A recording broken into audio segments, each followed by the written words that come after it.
Hello dear students, आपका स्वागत है आपके YouTube channel Alchemy chemistry classes में। आज का जो हमारा टॉपिक है वो है नेचर ऑफ मैटर।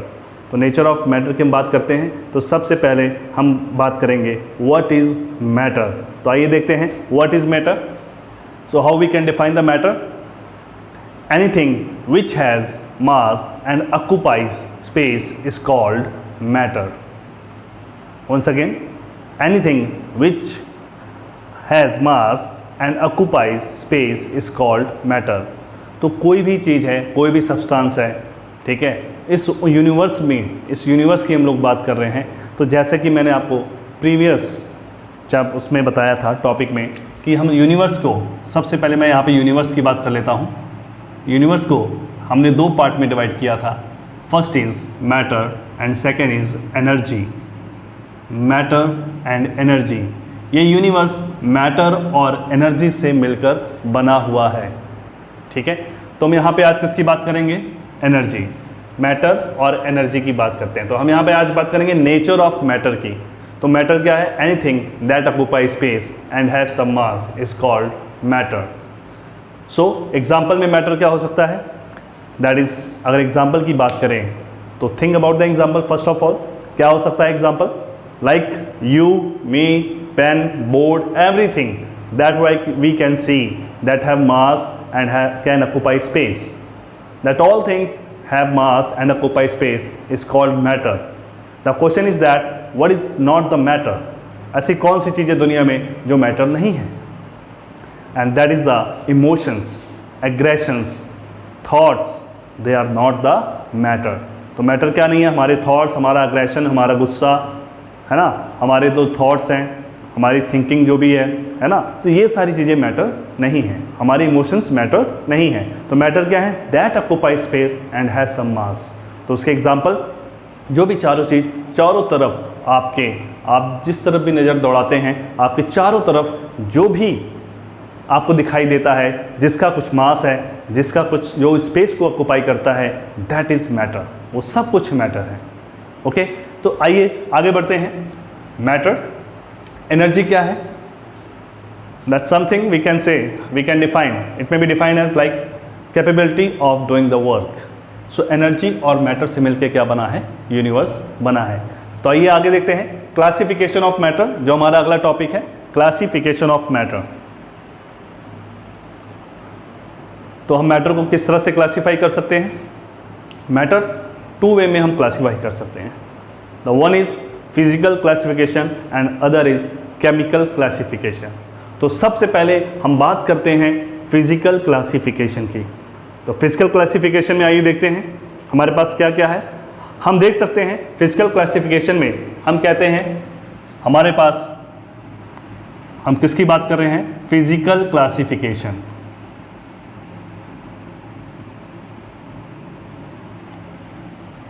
ओके, हम फिजिकल क्लासिफिकेशन की बात कर रहे हैं। तो फिजिकल क्लासिफिकेशन में हम सबसे पहले बात करेंगे सॉलिड की। तो व्हाट इज सॉलिड? सॉलिड क्या होता है? Solid have definite volume and definite shape. Solid क्या होता है? जिसका डेफिनिट वॉल्यूम हो और डेफिनिट शेप हो, ठीक है। उसी तरह से हम बात लिक्विड की करेंगे। लिक्विड क्या है? विच हैव डेफिनिट शेप और नॉट। लिक्विड के केस में क्या होगा? डेफिनिट वॉल्यूम होगा बट डेफिनिट शेप नहीं होगी। मीन टू से कि वॉल्यूम तो डेफिनिट है, शेप आप जिस भी वेसल में इसको रखेंगे, जिस भी बर्तन में रखेंगे, उसी का शेप एक्वायर कर लेगा। से लिक्विड की बात करते हैं, जिसमें एग्जांपल आपके क्या हो सकता है? लाइक वाटर, ऑयल, है ना, मिल्क। तो आपने वाटर लिया, अगर वाटर आप टेस्ट ट्यूब में लेते हैं तो टेस्ट ट्यूब की शेप का हो जाएगा। अगर आप बीकर में वाटर ऐड करेंगे तो बीकर की शेप का हो जाएगा, ठीक है। अगर आप कोनिकल फ्लास्क की शेप लेते हैं तो कोनिकल फ्लास्क की शेप में वो एक्वायर कर लेगा, ठीक है। तो कहने का मतलब है लिक्विड की कोई शेप नहीं होती है पर वॉल्यूम उसका डेफिनिट हो सकता है, ठीक है। आइए आगे देखते हैं, गैस की बात करते हैं हम लोग। गैस के केस में क्या होता है? Gas neither have definite volume nor definite shape. ना उसका कोई डेफिनिट वॉल्यूम है और ना ही डेफिनिट शेप है। तो हम पढ़ेंगे दो स्टेट ऑफ मैटर की और हम बात करेंगे यहाँ पे। देखिए, हम बात करते हैं ये जो स्टेट ऑफ मैटर हैं ये तो नॉर्मल कंडीशन ऑफ टेम्परेचर और प्रेशर पर एग्जिस्ट करते हैं, पर जब हम बात करते हैं और दूसरे स्टेट ऑफ मैटर की, बोस-आइंस्टीन कंडेंसेट और प्लाज्मा की बात करते हैं, तो बोस-आइंस्टीन कंडेंसेट और प्लाज्मा में क्या होता है? बोस-आइंस्टीन कंडेंसेट में हम देख सकते हैं कि जो बोस-आइंस्टीन कंडेंसेट होता है वो बहुत ही low temperature, near about 0 kelvin temperature पे एग्जिस्ट करता है। तो टेम्परेचर और प्रेशर का बहुत ज़्यादा डिफरेंस होता है, रूम टेम्परेचर और नॉर्मल प्रेशर से, एटमॉस्फेरिक प्रेशर से बहुत ज़्यादा डिफरेंस होता है। इसी तरह से प्लाज्मा की बात करते हैं, ये हाई एनर्जी स्टेट है एक तरह की सब्सटेंस की, ठीक है, तो हाई टेम्परेचर पे एग्जिस्ट करता है। तो प्लाज्मा और बोस-आइंस्टीन नॉर्मल टेम्परेचर और प्रेशर पर एग्जिस्ट नहीं करते हैं, ठीक है, पर जो हमारे सॉलिड, लिक्विड और गैस हैं ये नॉर्मल टेम्परेचर और प्रेशर पर एग्जिस्ट करते हैं। ओके, तो इसके बाद हम देखते हैं inter conversion of state of matter. जैसा कि आप स्क्रीन पे देख सकते हो, inter conversion of state of matter में हम बात करेंगे यहाँ पे सॉलिड लिक्विड की, सॉलिड लिक्विड गैस की, सॉलिड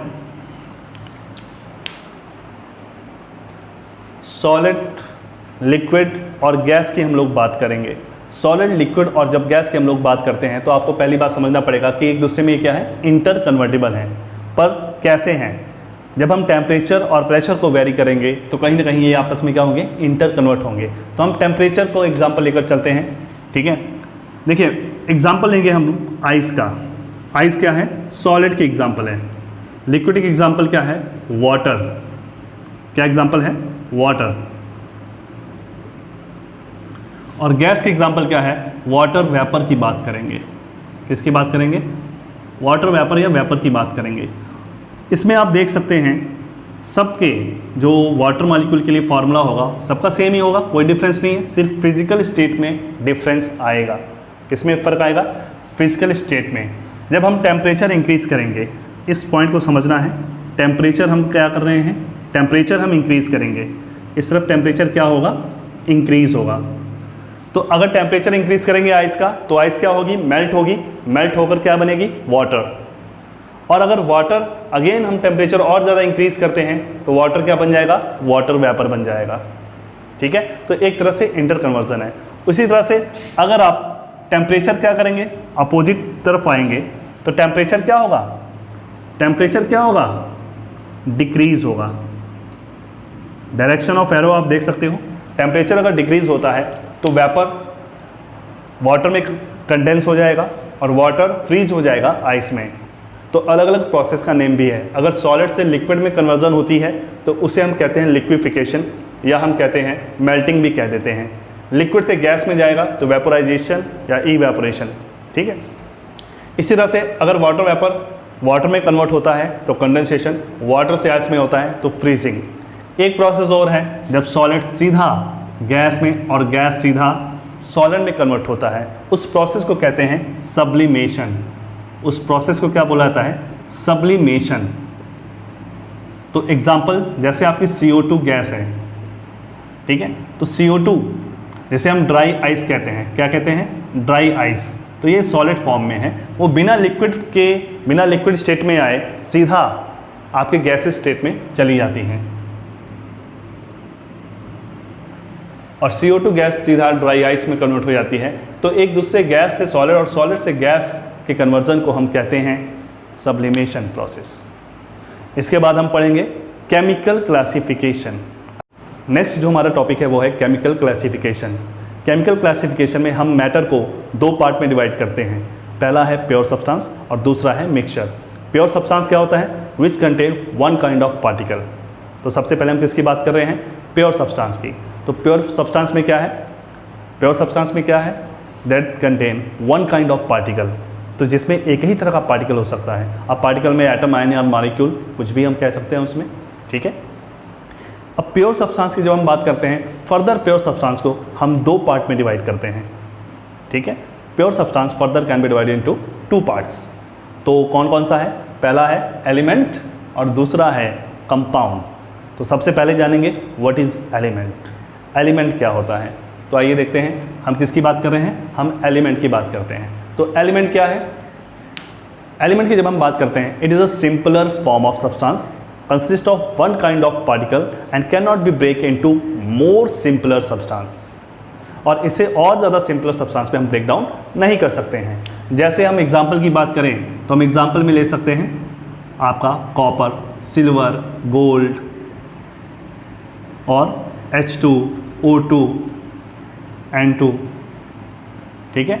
या इसके एटॉमिक फॉर्म भी हम बता सकते हैं, हीलियम, नियॉन, आर्गन, ठीक है। तो एटॉमिक फॉर्म भी ले सकते हैं, मॉलिक्यूलर फॉर्म है, एटॉमिक फॉर्म है और दूसरे एलिमेंट्स हमारे मेटल वाले। अब एलिमेंट्स की जब हम बात कर रहे हैं तो एलिमेंट्स हम फर्दर 3 पार्ट में डिवाइड करते हैं। कितने पार्ट में डिवाइड करते हैं? 3 पार्ट में डिवाइड करते हैं। और वो कौन कौन सा पार्ट है?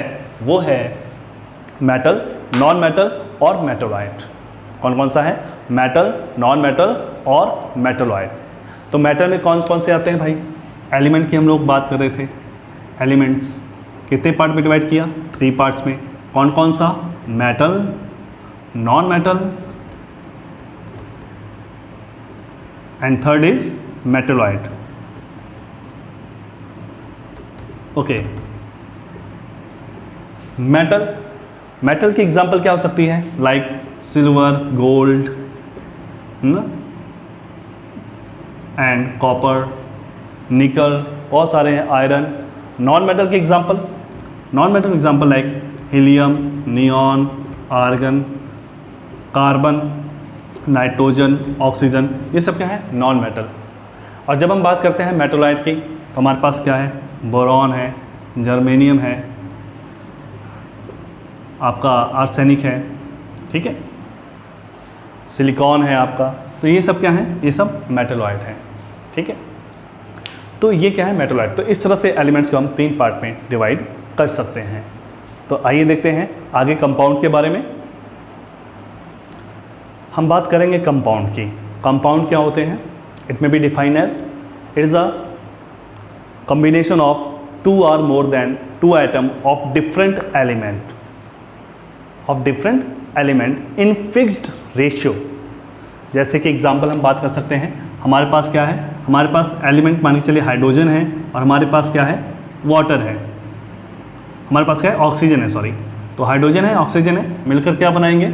वाटर मॉलिक्यूल बनाएंगे। क्या बनाएंगे? मिलकर वाटर मॉलिक्यूल बनेगा, ठीक है। तो कहने का मतलब क्या हुआ कि एलिमेंट से मिलकर क्या बनते हैं? कंपाउंड। और जिसमें उस एलिमेंट्स की, उस कंपाउंड में उनकी फिक्स रेशो होती है। इसी तरह से लाइक कार्बन डाइऑक्साइड की बात कर लें, वाटर की हमने बात की अभी, हम मीथेन की बात कर लें, हम इथेन की बात कर लें, ठीक है। बहुत सारे कंपाउंड्स हैं। PCl3 की बात कर लें, PCl5 की बात कर लें, ठीक है। बहुत सारे कंपाउंड्स हैं हमारे, हम जो डेली लाइफ में कई बार हम कंपाउंड्स यूज़ भी करते हैं। जैसे शुगर की बात कर लें, है ना, सुक्रोज कह देते हैं, ग्लूकोज की बात कर लें। तो बहुत सारे कंपाउंड हैं जिसमें एलिमेंट्स की फिक्स रेशो होती है। बिना फिक्स रेशो के ये फॉर्म नहीं होंगे। अगर रेशो इनकी थोड़ी भी चेंज होती है तो कंपाउंड अलग बन जाता है। जैसे वाटर की हम बात कर रहे थे, वाटर में H2O और H2O2 अगर थोड़ी सी भी रेशो चेंज हो जाएगी तो क्या बन जा रहा है? हाइड्रोजन पर ऑक्साइड, वाटर हाइड्रोजन पर ऑक्साइड, ठीक है। तो आइए, कंपाउंड की बात हम लोग कर चुके हैं, अब हम बात करेंगे मिक्सचर की। Now what is mixture? Mixture, it is a combination of 2 or more than many substance, okay, 2 or more than many substance in any ratio। किसी भी रेशो में आप 2 सब्सटेंस को मिक्स करते हो या 2 से ज़्यादा सब्सटेंस को मिक्स करते हो, उसे हम क्या कहते हैं? मिक्सचर कहते हैं, ठीक है। अब बात करते हैं जब मिक्सचर की, तो इस पॉइंट को आपने समझना है कि फर्दर जो मिक्सचर है वो 2 टाइप्स के हैं। पहला है हेट्रोजीनस और दूसरा है होमोजीनस। तो आइए एक एक करके बात करेंगे हम लोग। होमोजीनस और हेट्रोजीनस मिक्सचर की हम लोग बात करते हैं। तो सबसे पहला हमारे पास है होमोजीनस मिक्सचर।